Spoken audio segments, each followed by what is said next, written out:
Firman-Mu pelita bagi kakiku, terang bagi jalan. Shalom, selamat pagi. Jumpa kembali dalam renungan harian GMI Ebenezer. Undangan untuk masuk ke dalam kerajaan surga diberikan kepada semua orang, tetapi hanya orang-orang yang memenuhi persyaratan yang dapat masuk ke dalam kerajaan surga. Kita berdoa. Pada pagi hari yang indah ini kami bersyukur dan terima kasih karena Tuhan selalu baik bagi kami. Engkau menyediakan segala berkat di tengah-tengah hidup kami. Masa depan kami pun ada dalam tangan kasih-Mu, dan Engkau menyediakan banyak hal dalam hidup kami. Terima kasih ya Tuhan. Pagi ini kami akan mendengarkan suara-Mu. Tuhan menolong kami sehingga firman-Mu ini dapat kami lakukan dalam kehidupan kami. Di dalam dan demi Yesus Kristus kami berdoa dan mengucap syukur. Amin. Pagi ini kita akan bersama-sama merenungkan satu tema firman Tuhan. Syarat-syarat masuk ke dalam kerajaan surga. Bapak, Ibu, serta saudara-saudari, di dalam pelayanannya Tuhan Yesus pernah bertemu dengan orang muda yang sangat kaya sekali. Lalu anak muda yang kaya ini pun bertanya kepada Yesus, "Apa yang harus aku perbuat supaya aku masuk ke dalam kerajaan surga? Dari muda aku sudah melakukan semua hukum Taurat. Aku orang yang taat beribadah, taat bersedekah. Lalu apa yang harus aku perbuat? Apa yang kurang padaku?" Lalu Yesus menjawab di dalam Matius 19 ayat 21 sampai 22. Kata Yesus kepadanya, "Jikalau engkau hendak sempurna, pergilah, jualah segala milikmu dan berikanlah itu kepada orang-orang miskin. Maka engkau akan beroleh harta di sorga. Kemudian datanglah kemari dan ikutlah aku." Ketika orang muda itu mendengar perkataan itu, pergilah ia dengan sedih sebab banyak hartanya.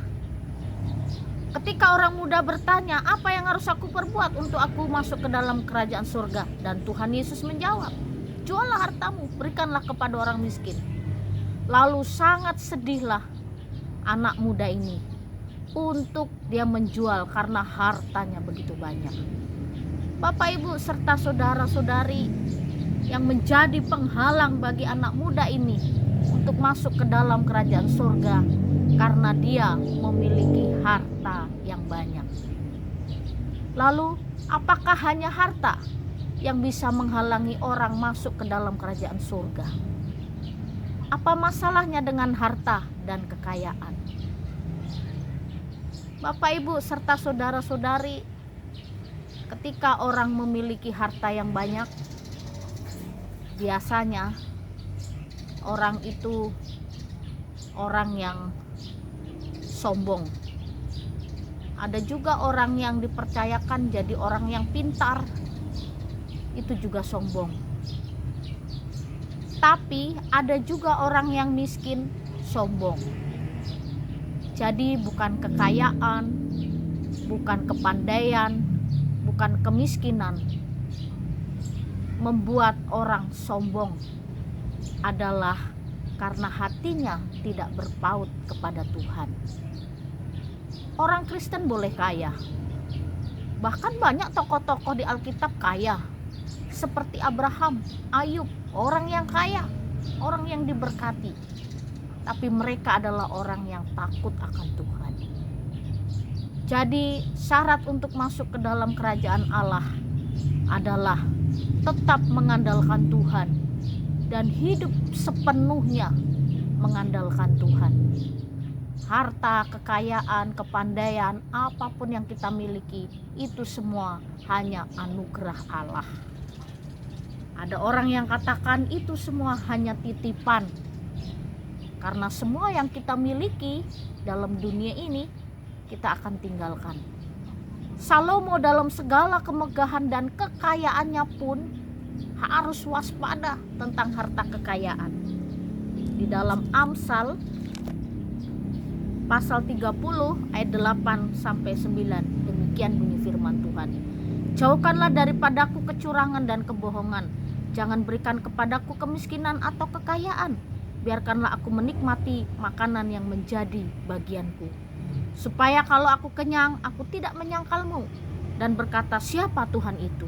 Atau kalau aku miskin, aku mencuri dan mencemarkan nama Allahku.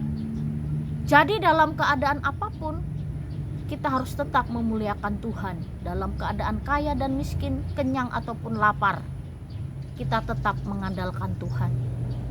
Jadi iman percaya kita tidak tergantung kepada situasi, tapi iman kita tergantung kepada kebenaran. Bapak, Ibu, serta saudara-saudari, syarat-syarat masuk ke dalam kerajaan surga benar-benar mengikut Tuhan dengan hati yang murni dan tulus, tanpa ada apapun. Kemurnian hati, kesucian hati, ketulusan hati, itulah yang dicari oleh Tuhan. Dan orang yang demikianlah layak masuk ke dalam kerajaan-Nya. Kita berdoa. Terima kasih Engkau sudah mengingatkan kepada kami untuk tetap waspada, berjaga-jaga dalam hidup, sehingga kami tetap menjadi orang yang layak masuk dalam kerajaan-Mu. Tolonglah kami ya Bapa. Di dalam dan demi Yesus Kristus kami berdoa dan mengucap syukur. Amin. Selamat pagi, Tuhan Yesus memberkati.